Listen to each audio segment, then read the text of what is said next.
আরে ছাঙ্গানি ভাই, আরে এতদিন ধরে তোমার দোকানে কচুরি খাচ্ছি, আরে এবারে তো একটু দাম কম করে দাও। মাথা বাথা খারাপ হয়েছে নাকি তোমার? হ্যাঁ, দাম কম করবার কথা এখানে বলবে না, একদম দরকার হলে আসবে না দোকানে, যাও। দেখো আমি গরিব মানুষ, যা দাম নিই সেটার উপযুক্ত খাবার দিই, এরকম খাবার আর কোথাও পাবে না তুমি। আরে রোজ ইচ্ছা করে তোমার দোকানে খেতে আসতে, কিন্তু তোমার দোকানে এত দাম যে পয়সা জমাতে হয় তোমার দোকানে আসবার জন্য। সপ্তাহে একবার আসাও কষ্ট হয়ে যায়। ভাগো তো ভাগো, এসব কথা আমার সামনে বলতে শোনা সকাল সকাল। নীলিমা, তাড়াতাড়ি গিয়ে খাবার দিয়ে ভাগি দাও তো এখান থেকে। এই নাও, তোমার গরম গরম কচুরি খাও। আমি তোমার এত পুরনো খদ্দের, তুমি আমার সাথে এরকম ব্যবহার করবে বলো? হ্যাঁ, ব্যবহারটা আমি খারাপ করেছি কি? স্পষ্ট কথা যদি স্পষ্টভাবে নিতে সমস্যা হয় তাহলে এসো না, কিন্তু এখন দেখছো এই দোকানে ভিড়ের মধ্যে আমার মাথা খেয়ে আমাকে বিরক্ত করো না বলে দিচ্ছি। এটা করি আমাকে পেট চালাতে হয়, তাই তোমার বক বক শুনতে আমি পারবো না। আসলে ব্যাপারটা আমি ওইভাবে বলতে চাইনি, মানে কিভাবে বলতে চেয়েছো সেটা আমার জানবার দরকার নেই, কিন্তু বলি যে আর যদি তোমার কথা শুনি তাহলে গ্রামের এতগুলো লোক আমার দোকানে বসে আছে, সবার কথা শুনতে হবে। তাই খেয়ে দিয়ে টাকা নিয়ে বিদায় নাও, আমি কারোর কথা শুনতে পারবো না, আমাকে আমার কাজ করে যেতে দাও যত সব।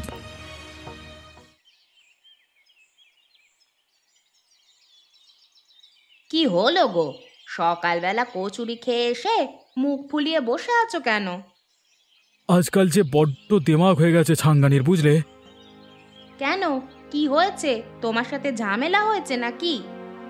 আর বলো না, বললাম একটু দাম কম করে নিতে, এমন অভদ্র অভদ্র আচরণ করে আমার সাথে মানে অপমান করা শুরু করলো, কি বলবো বলো তো?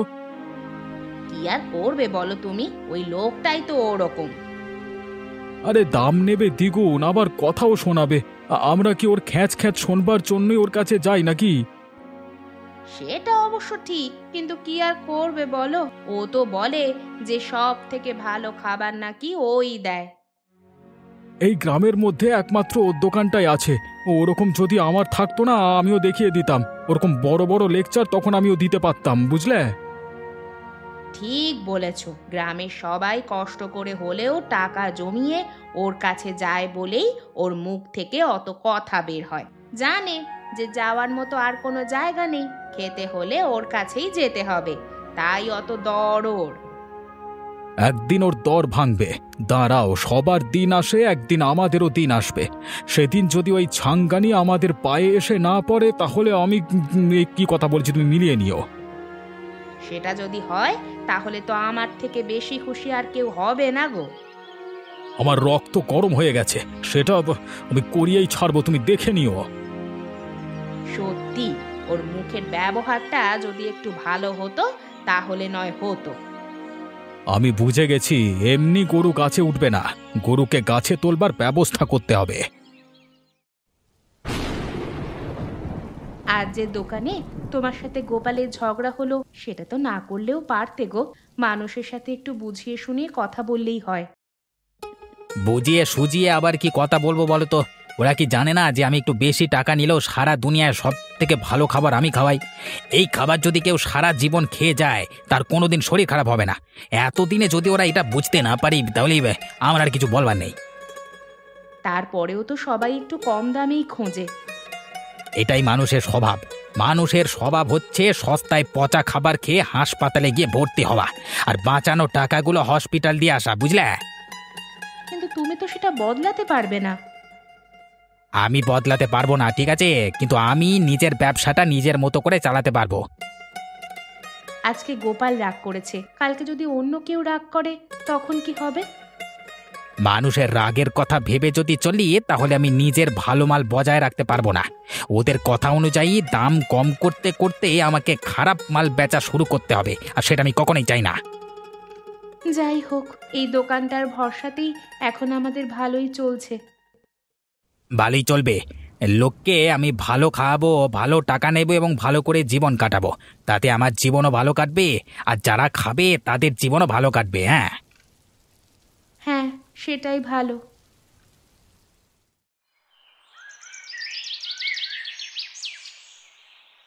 আরে আজকাল শুনছি লোকের সাথে তোমার ঝামেলা হচ্ছে। আরে বেশি বকো না তো পলাশ, তুমি আবার ওদের দলে গিয়ে কথা বলতে শুরু করো না। এমনিতেই সকালবেলায় ভিড় থাকে বলে মাথাটা গরম থাকে, তাই তাড়াতাড়ি খাবার খেয়ে পয়সা মিটিয়ে বাড়ি যাও। আরে আমি তো তোমাকে একটা সাধারণ কথা বলতে চাইলাম, তুমি আমার উপর এরকম করছো কেন বলো তো? যথেষ্ট কারণ আছে ভাই। তোমরা শুধু একটাই জিনিস বোঝো যে খাবার সস্তা, কিন্তু সেই সস্তা খাবার দিতে গিয়ে যে তোমাদের লোকে বিষ খাওয়াচ্ছে সেটা বোঝো না। লোকে কিন্তু তোমার ব্যবহার নিয়ে উল্টোপাল্টা কথা বলে। আরে গুলি মারো ব্যবহারে। লোকে কি আমার সাথে সংসার করবার জন্য আসে? আরে লোক আসে আমার দোকানে খাবার খেতে, খাবে দাবে পয়সা মেটাবে বাড়ি যাবে, ব্যাস। আমার ঘরে বউ আছে, আমি কারোর সাথে সংসার করবার দরকার নেই আমার। হ্যাঁ, আহা, ব্যাপারটা ওরকম ভাবে ভাবছো কেন? এই দেখো, এত বছর ধরে ব্যবসা করে আসছি, তাই লোক চিনিও না আমাকে। আর যে আমার সাথে বন্ধু করবে কালকে সে আমার পেছনে ছুরি মারবে, তাই অত বন্ধু করা আমার পছন্দ নয়। কিন্তু মানুষে মানুষে বন্ধু করে চলাই তো উচিত। ওসব অন্য ব্যাপারে হয়, আমার নিয়মে ওসব নেই। তাই তাড়াতাড়ি খাও দাও আর ভাগো, এখন বকবক করার সময় নেই আমার।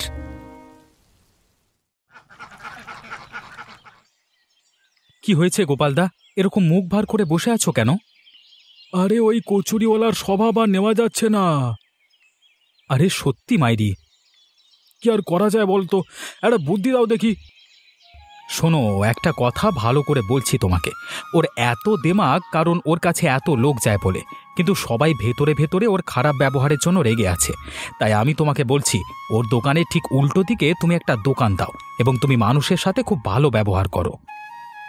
বলছো? ঠিক আছে, এই কথাটাই আমি এতক্ষণ ভাবছিলাম বসে বসে। তুমি একেবারে আমার মনের কথাটাই বলে দিলে। আমি তোমাকে সাহস দিচ্ছি, তুমি পারবে, বুঝলে? তাছাড়া আমাকে পারতেই হবে। আমাকে প্রচণ্ড অপমান করেছে ওই লোকটা। যদি ওই অপমানের বদলা আমি না নিতে পারি তাহলে মরেও শান্তি পাবো না। ঠিক এই যে এটাই আমি তোমার ভেতরে দেখতে চাই, তবেই তুমি সফল হবে। সফল আমাকে হতেই হবে। ওই কচুরিওয়ালা যদি আমার পায়ে এসে না পড়ে তবে আমার নাম গোপাল নয়। হ্যাঁ, আরে সেটা তখনই সম্ভব হবে যখন কি খাওয়াচ্ছ তার উপর অত ধ্যান না দিয়ে নিজের ব্যবহারের উপর ধ্যান দাও। আরে লোককে বুঝিয়ে বাজিয়ে নিজের কাছে টেনে আনবে ওর দোকান থেকে, ওর দোকানে একবার ফাঁকা করে দেবে, বুঝলে? তখনই উচিত শিক্ষা হবে ব্যাটার। আর জেনে রাখো, এই শিক্ষাটা হওয়া জরুরি। আমি দেখতে চাই ও তোমার পায়ে এসে পড়ছে। খুব তাড়াতাড়ি দেখতে পাবে, তুমি চিন্তা করো না।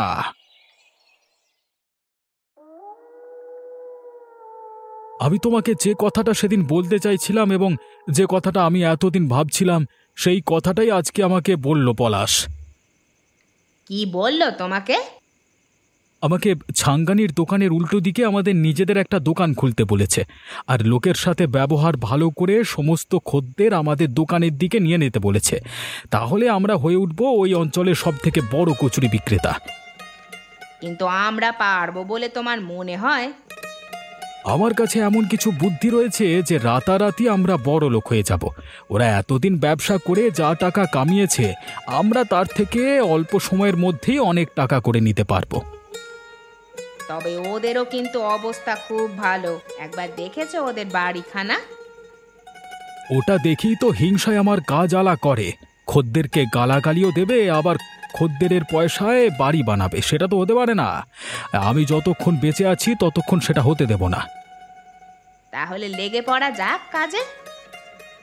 একেবারে। যদি কিছু ঝামেলা করে ওই কচুরিওয়ালা?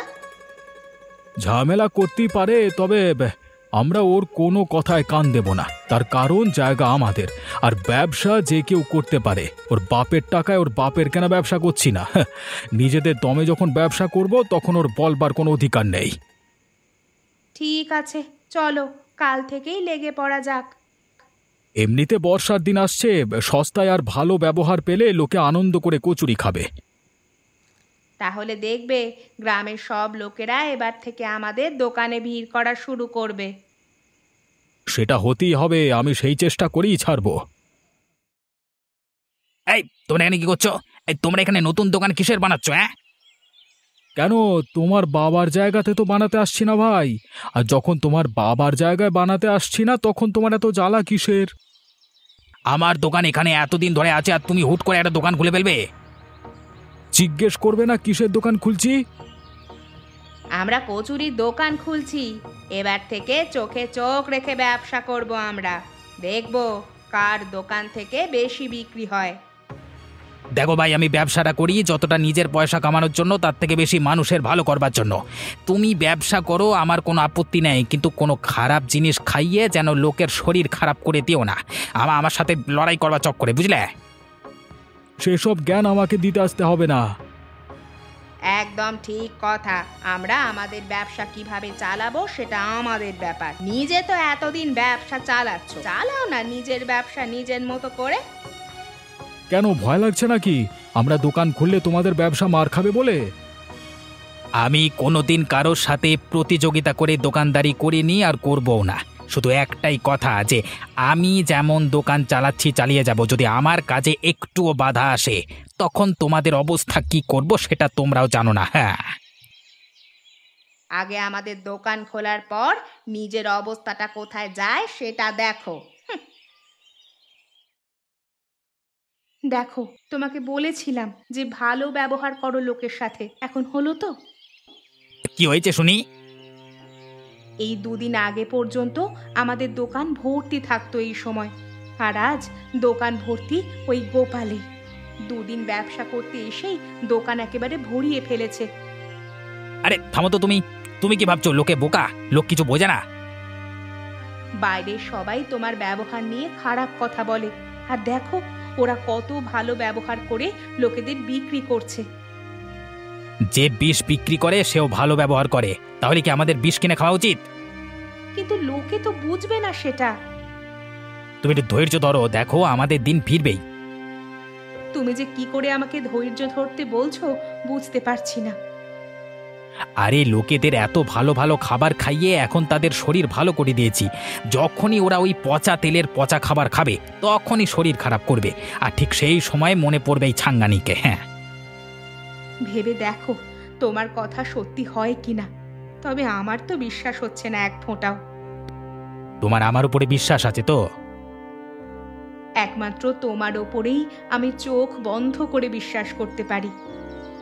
তাহলে সেই বিশ্বাসটা করে যাও। আর যে কদিন এরকম চলছে ততদিন চুপ করে দোকানে বসে বসে রঙ্গ তামাশা দেখে যাও। ভগবান চোখ দিয়েছে তো দেখবার জন্য, তাই না? তোমার মতো পাথরের মন নয় গো আমার। আমার কষ্ট হচ্ছে খুব। আহা, বেশি কষ্ট পেও না, দেখো না দিন ফিরবেই ফিরবে, বুঝলে? কি হয়েছে পূজা, তুমি এরকম পেটে হাত দিয়ে বিছানায় শুয়ে কাতরাচ্ছ কেন? প্রচন্ড পেটে ব্যথা করছে গো। হ্যাঁ, তো অসম্ভব যন্ত্রণা করছে। মনে হচ্ছে যেন পেটের সমস্ত নাড়ি ভুঁড়ি ছিঁড়ে মুখ থেকে উঠে আসবে। কি বলছোটা কি তুমি? কিভাবে হলো এসব? তুমি যে ওই গোপালদের দোকানের কচুরি এনে খাইয়েছিলে না, তারপর থেকেই হয়েছে এটা। কিন্তু এতদিন এত বছর ছাঙ্গানির দোকান খেয়ে আসছি, তাতে তো কিছু হয় না। ওরে বাবা গো, মা গো, মনে হচ্ছে বেশি লাভের চক্করে পচা তেল আর পচা ময়দা ব্যবহার করা শুরু করেছে। কেমন যেন একটা গন্ধ করছিল। এত বড় সাহস ওদের! ওদের আমি ব্যবসাটা শুরু করিয়ে দিলাম, আর আমার পেছনেই ওরা। দাঁড়া, ওদের দেখাচ্ছি মজা। তুমি আবার যেন কোনো ঝগড়া ঝামেলার মধ্যে যেও না গো, আমি এমনি ঠিক হয়ে উঠবো।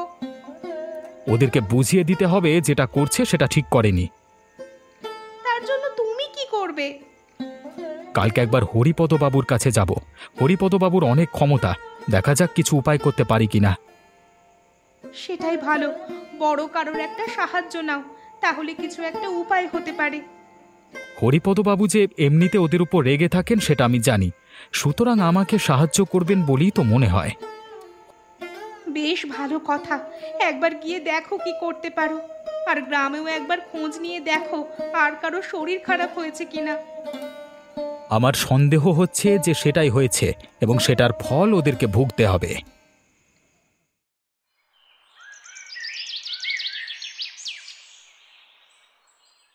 হরিপদবাবু বাড়িতে আছেন? একটা বিশেষ সাহায্য চাওয়ার জন্য এলাম। কি হয়েছে বাবা পলাশ, কি চাইছো? বলছিলাম যে, আরে এ কি ছাঙ্গানি মনে হচ্ছে না? হ্যাঁ, ওটা ছাঙ্গানি। ছাঙ্গানি, শুনে যাও তো এইদিকে, দেখো পলাশ এসেছে। আরে ছাঙ্গানি, তুমি এখানে কি করছো? এখানেও আমার কিছু কাজ ছিল ভাই। আরে তুমি এতদিন এ গ্রামেতে আছো আর জানো না? আমাদের ছাঙ্গানি কত বড় দানি ব্যক্তি। এই থাক থাক হরিপদবাবু, আর ওসব বলতে হবে না। থাকবে কেন? এতদিন তুমি চুপ করে এসেছো, সবার থেকে গোপন রেখেছো নিজেকে। আজকে আমি জানিয়ে দেব সব।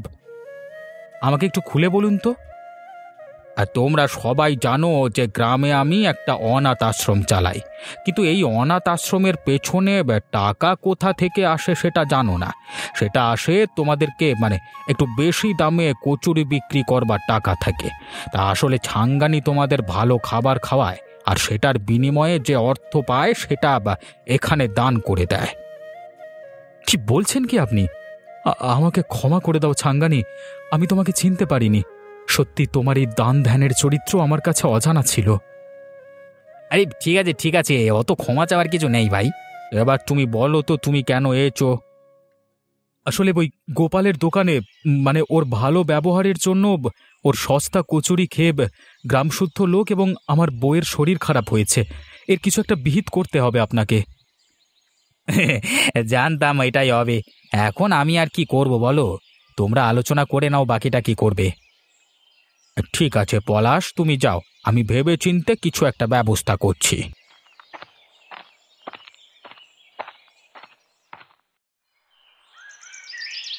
বৌদি, আমাকে ক্ষমা করে দাও। আমি একদম না জেনে বুঝে তোমাদেরকে অপমান করে ফেলেছি ওই গোপালের পাল্লায় পড়ে। আমি শুনেছি সব কথা ওর থেকে। ঠিক আছে, আমরা কারোর জন্যই রাগ পুষে রাখিনি মনে, তাই ক্ষমা চেয়ে আর নিজেকে ছোট করো না। তুমি কি কিছু বলতে চাও পলাশ? বলতে তো অনেক কিছুই চাই। গ্রামে যার বাড়িতে যাচ্ছি তার বাড়িতে শুনছি অসুস্থ, আর অনেকে তো শুনছি মৃত্যুর সাথে পাঞ্জা লড়ছে, আর সব হয়েছে ওই পচা সস্তা কচুরি খেয়ে। আমি তো প্রথম থেকেই তোমাদের বলে আসছিলাম, তোমরাই বোঝবার চেষ্টা করছিলে না। তোমার দাদা কিন্তু প্রথমেই বলেছিল যে সবাই যখন ঠকবে তখন নিশ্চয়ই ফিরে আসবে। সত্যি এটা তো ভয়ানক ঠকা, শিক্ষা হয়ে গেল আমার। আমাদের মনে হয় গ্রামে একটা বিচার সভা করা উচিত। কিছু না, সবাইকে এক জায়গায় করে ওদের দোকান আমি বন্ধ করে দেব, আর আগের মতোই দোকান চালিয়ে যাবে তোমরা। মানুষ 2 পয়সা খরচ করলেও ভালো খাবার খাবে, শরীর ভালো থাকবে, এটাই উচিত। ঠিক এই কারণেই আমি কোনো দিন আমার জিনিস খারাপ করিনি। আমি জানতাম মানুষের সব থেকে আগে প্রয়োজন ভালো খাওয়া, আর যদি সেটা আমি দিতে পারি তাহলে লোকে একদিন চলে গেলেও পরদিন আবার ফিরে আসবে। আর আজ যখন জানতে পারলাম যে আমাদের টাকাগুলো তুমি দান করে দাও নিজে না ভোগ করে, তারপর থেকে শ্রদ্ধা আরও বেড়ে গেছে গো। মুখে ব্যবহার খারাপ করি তাতে খারাপ লোকেরা দূরে থাকে, আর যারা ভালো লোক তারা ঠিকই ফিরে আসে আমার কাছে। আমার মুখ খারাপ দেখে তোমরা ভুল বুঝো না আমাকে। ওটা স্বার্থপরের থেকে দূরে থাকবার একটা পদ্ধতি। ওগো, আমার শরীরটা খুব খারাপ করছে গো, মনে হচ্ছে মরে যাব। কেন, তোমার আবার কি হলো? আজ আমি কয়েকটা কচুরি দোকানে বেঁচেছিল খেয়ে ফেলেছিলাম, তারপর থেকেই মনে হচ্ছে এই শরীরটা বেরিয়ে যাবে গো। কি বলছো তুমি? আরে ওই পচা তেল আর পচা ময়দায় বানানো কচুরি তুমি খেয়েছো? আরে ওগুলো তো লোককে খাওয়ানোর জন্য বানিয়েছিলাম। মানুষের খারাপ চেয়েছি বলেই আজ আমার এই অবস্থা হয়েছে।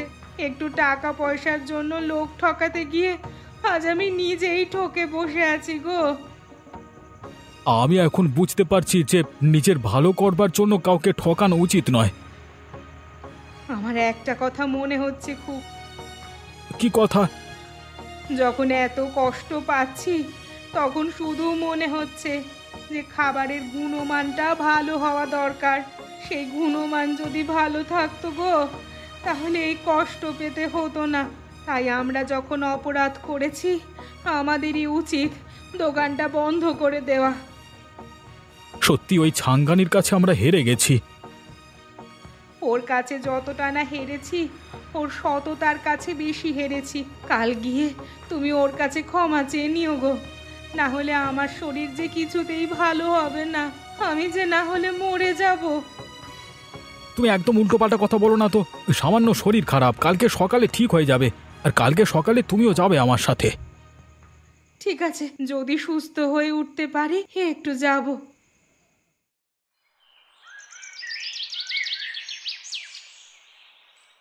ছাঙ্গানি ভাই, ক্ষমা করে দাও ভাই আমাকে। কেন, কি হয়েছে কি?